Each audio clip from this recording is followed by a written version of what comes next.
I am attempting to make baked tacos that are cheesy and ooey and gooey. We'll see how they come out.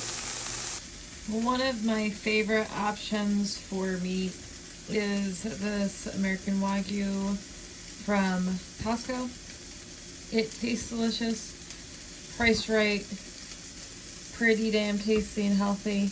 Cannot complain for the cost, and it's always a wonderful addition to any recipe that I've made so far.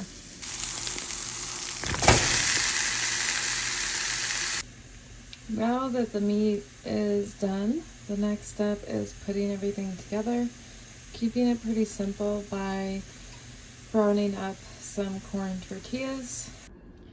This really is not the healthiest, but it's delicious, and I didn't order out, so it's good, and I made it with my own hands, so I know all of the ingredients that went into it. It's a win, especially for a Sunday night. I'm excited. These puppies are done. Cheesy baked beef tacos with onion, tomatoes, maybe cilantro, cheese, obviously. So much yum. Oh!